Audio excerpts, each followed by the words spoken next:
Medwell Estate's in North Shields, in North Tyneside, and it's had a bit of a troubled reputation due to its past history of being a brand new town that was built once the slums were cleared in the area. And because of where it is in North Shields, next to the Tyne Tunnel, there's very little industry around it that people can access for employment and training and education, and that results in the Medwell Estate and being in the bottom 2% in deprivation. Things can be very hard for people on the estate, so there's a lot of economic and social factors and health factors that are all against what's going on here in the estate, but in amongst it there's a tremendous amount of community spirit, and that people want to do something different, they want better opportunities for the children, and they want a better way of life for not just themselves but for the neighbours as well. I've been here about roughly 7-8 years, I think, roughly. We moved in the 15th of August 1994 and we've been very happily living here. I've lived in North Shields since I was a little girl. I was brought up in North Shields and moved out the area for about 6 years just to travel with my dad being in the Navy, but I've been here for years, for a long time. I've lived here 10 years, but I've also lived not far away in a 3-bedroom house for 38 years. I've never lived very far away. I'm not a traveller. Cedarwood Trust was set up in 1981 as a pastoral care charity, initially by the residents of the estate who wanted to get a grip of loan sharking on the estate, so they initially set up a credit union, which then developed into a cooperative shop and then became a charity in itself. And here we are 40 years later. So for 40 years it has been working on the estate tirelessly, just being there for the residents, providing early years interventions, providing elders support for anybody over the age of 50 to significantly improve quality of life, providing benefits advice, providing free meals for those people who really need a free meal, especially around holiday times when children are no longer in school and it's very expensive to have them at home.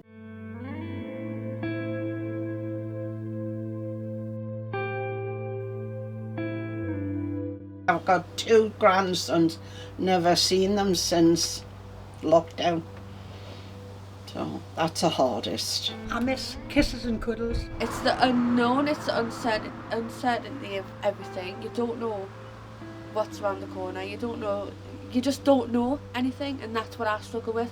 I mean, a lot of people can go just to the shops. I can't even go to the shops.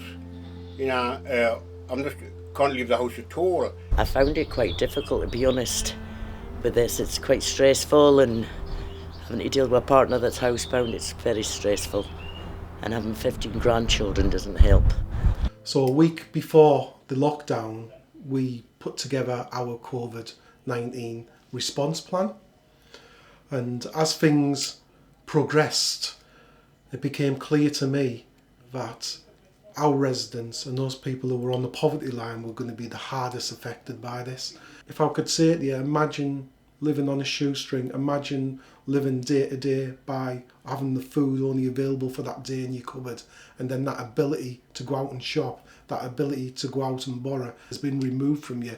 It puts you in a very desperate state. What we did is we closed the centre in line with the government guidelines. We got in touch with North Tyneside Council and we spoke to our lead there and talked about what we wanted to provide and what we could provide, and here we are. Hi everyone, so it's Monday afternoon, almost 2 o'clock. Me and Catherine are both out on deliveries today. We've got about 49 deliveries. 49 deliveries. Just putting it out there, just a reminder, you can give us a call on 0191 259 0245, or you can contact us on Facebook. So for anybody, for yourself, for anyone that you might know that might need a meal or a food bank referral, please just get in contact. Take care. To date, we've given out free meals to those people who are isolated.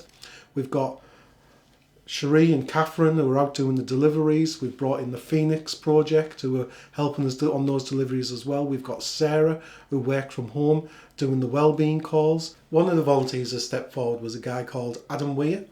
He's actually a very, very experienced and qualified chef.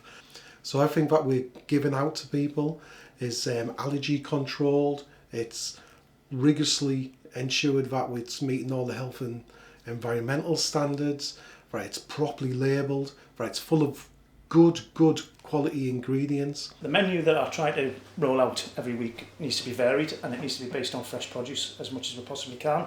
We do get a lot of donations from supermarkets, from other businesses, from local charities as well. We do things like sausage and mash, we do chili con carne, we do pasta bolognese, we do beef casseroles, we do lasagna, we do chicken curries. Normally around about 50 to 70 portions a day, some days as many as 100, leading up to the weekend when we do 3 days worth of deliveries. It's quite a small domestic kitchen. It has its challenges, but you know, just get on with it. My role at the Cedarwood Trust is to help them with their financial literacy as an organisation. I also have a part-time development role. Given the current climate, we've had to repurpose what we're doing short term and medium term, and we've had to become adaptable. Beyond that, we're looking to adapt what we do to try and tie in with the long-term recovery of the local populace around COVID-19, and that's certainly a short-term focus. My day-to-day at the minute involves a lot of fund management around some of the grants we're receiving, particularly the COVID-19 related ones. So I'm making sure that all them funds are ring-fenced and spent accordingly. So this is Adam, one of our local residents that we've been helping. How are you, Adam? I'm fine, thank you. Good. So how was this service sort of benefited you? Much appreciated, because I'm a single person. I have no family anymore. So being alone, I'm not really isolated, but I only go out once a week to pay my bills and get my food and come home. So for the next 6 days, I'm in the house. This is Henry. Hey, Henry. Hello. So how are you today? Not too bad, yourself? Yeah, always good, Henry. How's the bikes going? No, not too bad. I've just been taking on a bit more to do, but that's about it. Yeah. So Henry, with us supporting you and coming along with food and stuff, has that been helpful for you? Very, yeah. Almost a godsend, believe it or not. Hey, well, that makes my day. Originally, I was an early years coordinator, overseeing all the early years projects, and now I'm the head of services here. So I sort of help in all areas of the community and help Wayne wherever I'm needed. That's now changed again, obviously, with all of the lockdown, and everybody's roles have completely changed now, and we're just trying to support the community as much as we can. So there's the calls that are made, the welfare checks. If any support's needed, we can offer that over the phone. If people need any resources, if and where possible, we're able to do deliveries. That could be baby milk, nappies. We've got some children that have, since the start of the lockdown to now, have grown out of their prams. So it's things like supporting families just by loaning them some of the equipment that we've got on site. And then doing the daily meals. Normally myself and Catherine go out every day, and that's quite nice. It's not just a drop off of the meal, it's a 5-minute sort of chat with people, just a wellbeing chat, because a lot of the time we're the only people that people have seen all day. And then all the information is then put on on the database, shut it all down, and then it sort of start again the next day. Happy birthday to you. Happy birthday to you. Happy birthday, dear Audrey. Happy birthday to you. Yay! Cedarwood were able to respond very quickly when the crisis first happened. They knew their community, they knew what they needed. They were already extremely well trusted within their community. And where you've seen an organisation that's actually been able to step up and respond to that need and react very fast to that need, as Cedarwood has been a massive benefit for the people they've been able to serve. I think we've had a great relationship with the Cedarwood Trust over the years. We've used it as a kind of a community hub when we've needed space to deliver youth projects, social action projects with adults, and I've been in absolute awe of the way that the Cedarwood Trust has developed recently, meeting the needs of local residents, and I guess just putting themselves out there on the street, delivering essential services, and winning the hearts of the community, really. At the beginning I struggled to get fresh fruit, fresh vegetables, certain size nappies. Catherine straight away was like, Lindsay, don't worry about it, dropped them off the next day. Oh, they've come nearly every day and they've brought us a couple of sandwiches and sometimes a bit of mince and potato. I think I ring them about twice a week to come and deliver. It's just a change for him because it makes him feel a little bit better.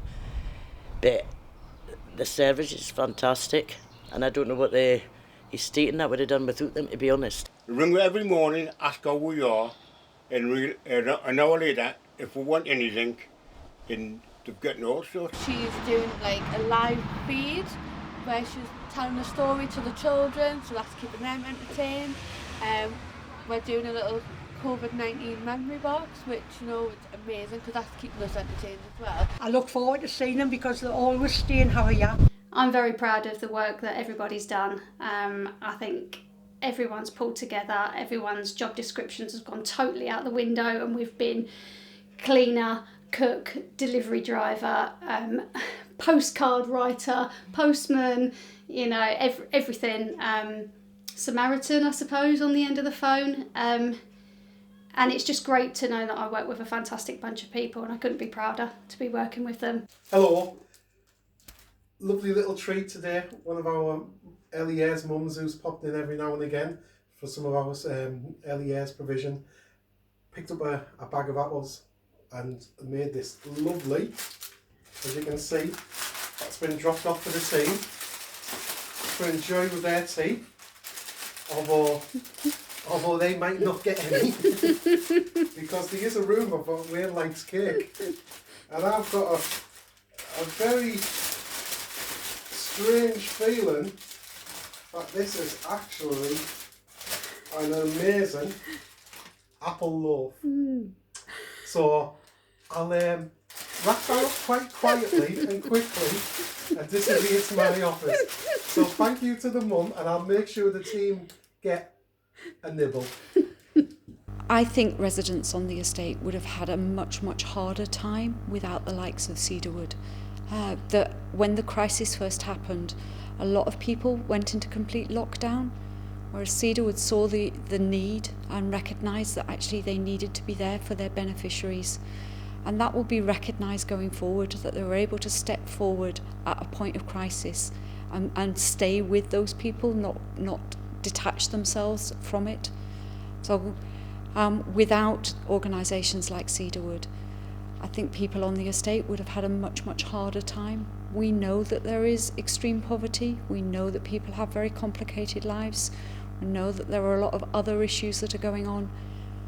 Those issues still continued even through COVID, and they needed organisations and support that they could trust. We can't just be custodians of a building, and we need to be out there in the community, and that is one of the things that we're going to do when this is all over, if you like, is that we're going to continue that community outreach in whatever form it may take. We know that there's people there who want to be part of it, who want to join in what we're doing here, but might not necessarily have the ability to come to a place like the Cedarwood. So we're going to take the Cedarwood to them.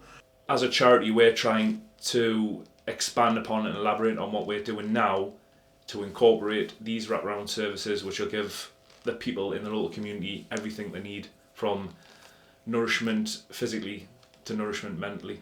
There's a great community spirit here, and I know everyone will pull together, and however best Cedarwood can move forward, I know that we've got the community behind us to back us with that. The Cedarwood have been absolutely brilliant. They bring all our meals ready cooked, and they've become friends, not somebody over the phone. It's amazing what her and the whole of Cedarwood do. Amazing. Fantastic.